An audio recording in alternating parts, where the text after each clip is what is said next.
ఈ సోషల్ మీడియాలో జరిగేటువంటి ఈ డిబేట్‌లలో ఒక వ్యక్తి గురించి ప్రముఖంగా బాగా మనకు వినిపిస్తుంది. మీరు థంబ్‌నెయిల్‌లో చూసారు ఆ వ్యక్తి. మురళీ శర్మ అనేటువంటి వ్యక్తి.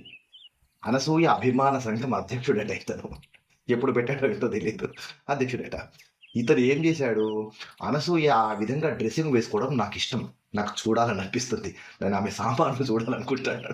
దిక్కుమాలినటువంటి వ్యాఖ్యానాలు చేశాడు ఇతను.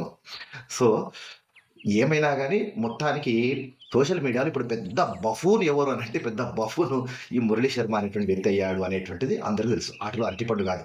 బఫూన్ అయ్యాడు. అనసూయ వివాదంలోకి వెళ్లి అనసూయను హైలైట్ చేయడం కోసము ఇతను బాగా హైలైట్ అయ్యాడు. బఫూన్‌లా హైలైట్ అయ్యాడు. ఈతన్ని పట్టుకొని ఇప్పుడు కొంతమంది ఏమంటున్నారంటే మీ బ్రాహ్మణులు, మీ బ్రాహ్మణ వ్యక్తి అంటూ మాట్లాడుతున్నారనమాట. ఇప్పుడు నేను వీడియో చేయడానికి ప్రధానమైనటువంటి కారణం అదే. ఇప్పుడు ఎవరైతే ఈ మురళీ శర్మ అని పిలువబడుతున్నటువంటి వ్యక్తి ఉన్నాడో, వాస్తవానికి ఇతడు బ్రాహ్మణుడు కానే కాదు. ఇతడు ఒక పురోహితుడు.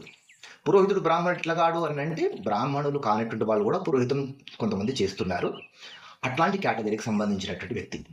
ఏ క్యాస్ట్ అనేటువంటిది నేను చెప్తాను. అవసరం లేదు మనకు. కానీ బ్రాహ్మణుడు మాత్రం కాదు. మురళీ శర్మ కాదు.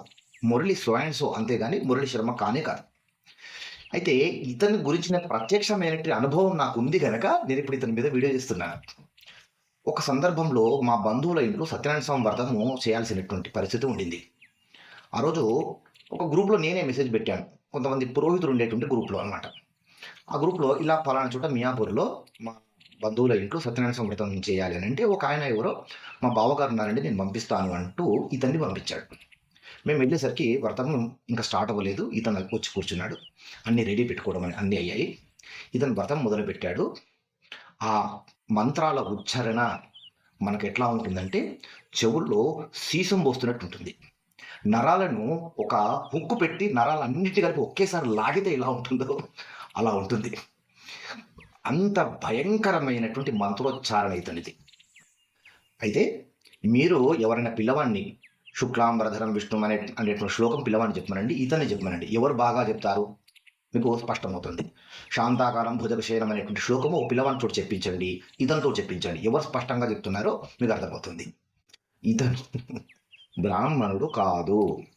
పురోహితం చేస్తున్నప్పటికి కూడా ఏమాత్రం కూడా పురోహితము వచ్చినటువంటి వ్యక్తి కానే కాదు. ఇట్లాంటి వ్యక్తి ఇప్పుడు మురళీ శర్మగా తనను తాను ఎక్స్‌పోజ్ చేసుకుంటూ, ఇతరుల ఎక్స్‌పోజింగ్ గురించి మాట్లాడుతూ ఇప్పుడు బాగానే ఎక్స్‌పోజ్ అయ్యి పెద్ద బఫూన్ అయ్యాడు. సో, మన ఛానల్ ద్వారా నేను అందరికీ తెలియజేసేది ఏంటంటే, సదరు వ్యక్తి మురళి అనేటువంటి వ్యక్తి మురళీ శర్మ కాదు. బ్రాహ్మణుడు కాదు.